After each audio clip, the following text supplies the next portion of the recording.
I must say, a few things make an unparalleled combination of elegance and majesty, striking the same chords of pure royalty, glamour, and perfection. This one stood tall and strong over the centuries, housing monarchs who shaped the world and also home to some of the finest jewels. Let me take you on this luxury tour of the $5 billion Buckingham Palace. The fact that Buckingham Palace has been around since the 5th year of the 18th century is known in royal history. King James I was the original Buckingham Palace owner, or at least when it didn't have that name and hadn't been renovated into what it is today. The building eventually fell into the hands of the Duke of Buckingham, who sold it to George III around 1762. George purchased the building for his dear Queen Charlotte as a home for the family. That way they'd have time away from St. James's Palace, which was used to handle court matters. A few years later, the ruling monarch, Queen Victoria, complained about the palace not being big enough to accommodate the royal family and entertain visitors. It was during this major renovation ordered by the Queen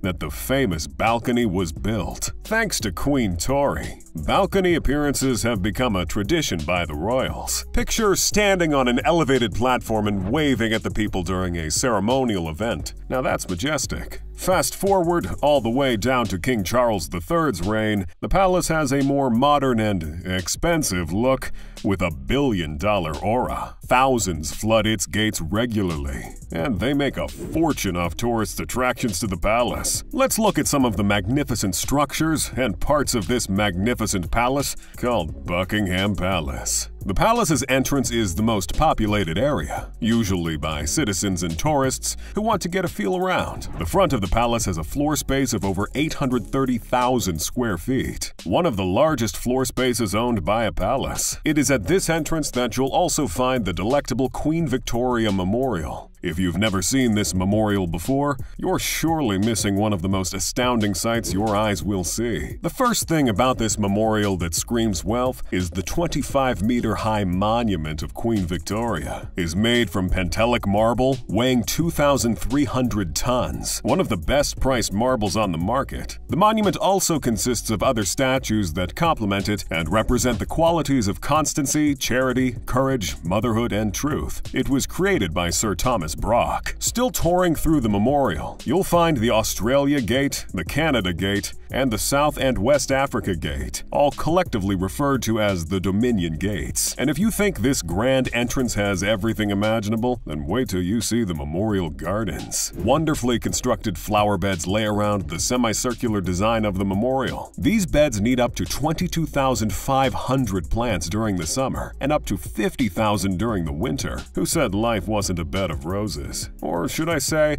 a bed of exotic flowers? Not to forget, thumbs up to Sir Aston Webb, who designed this amazing structure for the crown. One thing peculiar about the wealthy is that they are known to go for only the best of everything: cars, houses, outfits, and even palace interiors. The palace's interior is so large and excellent that one cannot help but understand why the British monarchy is one of the most powerful in the world. And trust me, it's not only about these interiors. The Buckingham Palace rooms are 775 in number. These are divided into staff bedrooms, numbering 188, offices numbering 92, 52 principal bedrooms, 19 staterooms, and 78 bathrooms. Did you also wonder if every one of these bathrooms is in use? Well, it's the palace. After all, nothing's regular here. Once the door to this masterpiece of grandeur is opened, what greets you, aside from your guide's face, is the state-of-the-art Buckingham Palace staircase. The grand staircase is one of the most iconic structures you'll find inside, covered with red carpet. This antique yet modern staircase, with balusters made of gilded bronze, is indeed a sight for sore eyes. Samuel Parker delivered this masterpiece in 1828 to 1829, and it was worth £3,900. The area above the stairs is complemented by a gold and white scheme, courtesy of King Edward VII. Directly above is the dome, which lets in natural light, giving the area a radiant look. The dome's made from panes of glass, 40 in number, with angelic figures engraved in them. Talk about heaven on earth. What other exciting inclusions can be seen around the stairs? Well, of course, the portraits. The excellent Queen Victoria had portraits of family members hung upon the walls. This gives the palace a feel of home and ancestry. George III, Queen Charlotte, the Duke and Duchess of Kent, and her favorite uncle William IV, and his bride Queen Adelaide. It's already settled then. Before you meet the Queen, you've got to first meet her ancestors. The staircase is just one of the highlights of the palace's expensive interior. I am sure by now many of you believe that it can't possibly get any more luxurious than this. Well, wait till you see the throne room. This is where the king and royal family members have their meetings and special occasions. There is almost no other room in the palace that screams pure elegance, importance, and high taste. For 2 centuries now, this room has hosted some of the biggest names from all walks of life. Grand balls, investitures, success celebrations, and even private parties amongst royals and their loved ones. The throne room is more than a work of art. The dramatic design of the canopy and arch over the 2 thrones, or what is popularly called the chairs of estate, was designed by the famous architect John Nash, who was also into theater set designs. The central focus of this room are the 2 chairs of the estate that sit side by side. These chairs were used for Queen Elizabeth II's coronation ceremony in 1953. The Queen used this particular chair with the EIIR embroidery until the end of her coronation ceremony. The throne room also has a mantelpiece in front of a large mirror, with a French clock from the 18th century. Gilt bronze figures of the 3 Horatii brothers collecting swords from a man can be seen around the clock. This room is nothing short of excellence. From the glass doors to the plaster frieze that runs around the ceiling with engraved images telling a war story, to the magnificent windows and angelic statues. After watching this video, dear friend,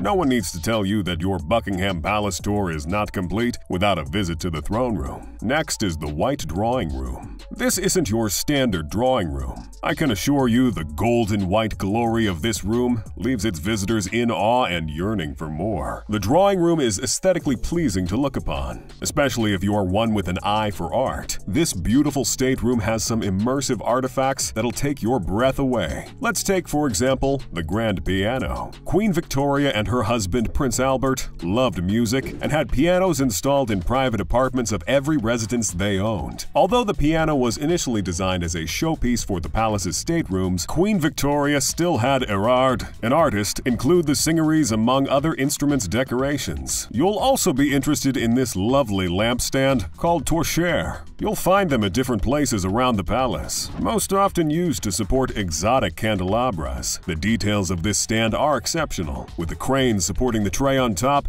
the gold designs, and the electric candles. Simply exquisite. One more thing we find in this room that is worthy of mention, not just because it's in this room, but because it's sensational, is a Buckingham Palace painting many don't get to see. The portrait of the beautiful Queen Alexandra. Above the fireplace, you'll find the sensational painting of Queen Alexandra made by Francois Flameng, the artist. This sophisticated artwork complements the white background of the wall, giving it a divine look with the candelabras beside it. This room is one big show of glamour. The sofas, fireplaces, glass doors, and everything else you can find just screams money. The one thing about the British monarchy we all know, like almost any monarchy worldwide, is that they're heavy on art. And not just artworks native to the Brits, but even artworks from places like Africa, Rome, and many others. The Queen's Gallery is a place where the best artworks in the world by some of the finest artistic minds, like Leonardo da Vinci, are found in this vast collection of artworks. The gallery, which was constructed out of the bombed ruins of the old chapel, rotates artworks from the royal collection occasionally. This means they take new sets of artifacts from the collection to the Queen's Gallery from time to time. The royal collection is where all the artworks acquired by the crown or individual royal family members are kept. You'll find paintings, furniture, paperwork, and many other precious objects here. The Buckingham Palace Gallery displays an average of 450 artworks from the royal collection. Now that's a lot of art right there. There are annual programs held by the gallery from time to time for the exhibition of these artworks to visitors. The artworks here are awe-inspiring and beautiful. one can get lost in the vast display of different works from different times. Lastly, I'm wrapping this up with a tour of one of the most essential parts of the palace, the Belgian Suite. The Buckingham Palace Belgian Suite is exclusive for only the most essential people visiting the crown.